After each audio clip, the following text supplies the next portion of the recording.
Hello there, Lorinda Carr here for Daily Vibe Check. It is Tuesday, December 8th. Let's see what Spirit would like us to know today for our greatest and highest good. Little housekeeping, first of all. Welcome if you are a current subscriber. Welcome back, I should say. And if you are new, welcome. It's always a fun time here in the Carr household when we're doing cards. So you might hear some tap dancing in the background because I own a dance studio, Dance Innovations. It is a virtual studio online. Little self-plug there. So if you ever wanted to take dance class but didn't want to actually leave your house to do so, find me because we actually do everything virtual. Thank you to COVID. All right, so let's see what Spirit wants us to know for our greatest and highest good today. What do we need to know to have a successful day, how to navigate our day?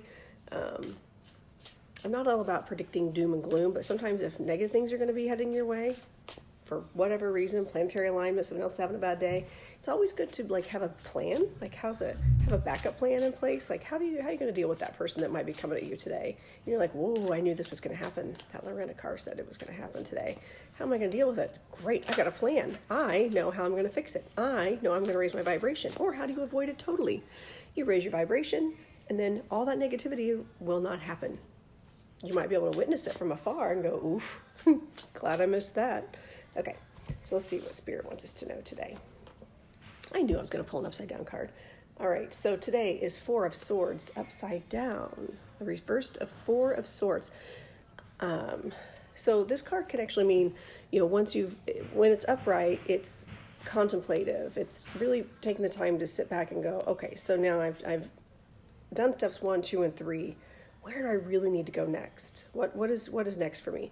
When it is reversed, it is saying that you are finally coming out of that and you're ready to move forward and face the next step. So let's see what else comes up though. The Seven of Wands.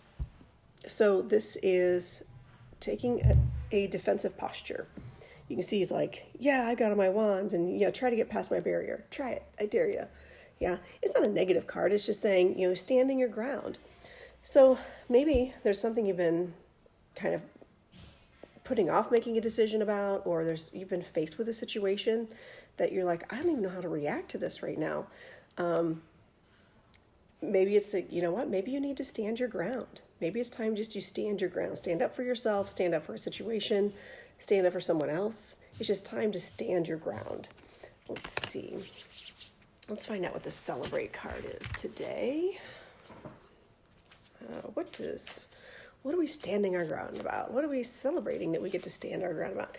Sometimes it's just a matter of, it's celebrating the fact that we have the ability and we have the right and we have the will to stand our ground.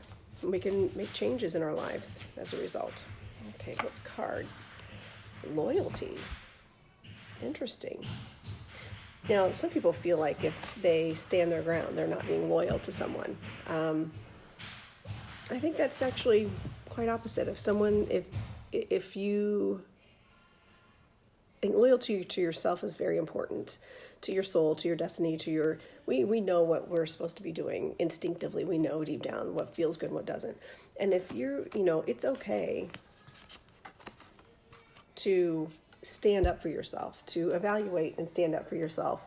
Stand your ground. That does not make you disloyal. You're actually loyal to not only the person that you're standing up to by saying, hey, I'm standing my ground because I want to stay true to myself, but you're also being loyal to yourself, loyal to your spirit, loyal to your soul. And I think that's a really good message that it's, sometimes you just have to stand up for yourself.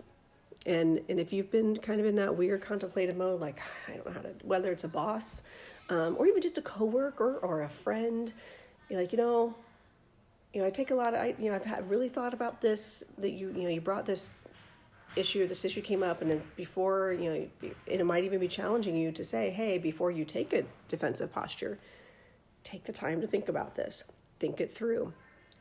Think about where your loyalties lie. It'd be a whole different, that's the overall vibe. Take a step back, think. Once you take that time to think about it, it's okay to stand up for yourself. Be loyal to what you really truly believe in. And you can do it nicely. You don't have to be mean about it. You don't have to be defensive. You can be like, in the interest of self-preservation and loyalty to my belief system or loyalty to my family, I feel like I need to say this in defense of our conversation last week or whatever. Just know that you have permission to stand your ground. We can't always control what other people say, but we can control how we react. Okay, so to what they're saying. So hope this was helpful. Make sure you go to www.messagesfromtheotherside.weebly.com. Click on sign, drop down to sign sessions. Click on that and register for our event December 17th. I'd love to see your faces. And I think that's all I have for you. I will see you tomorrow. Thanks.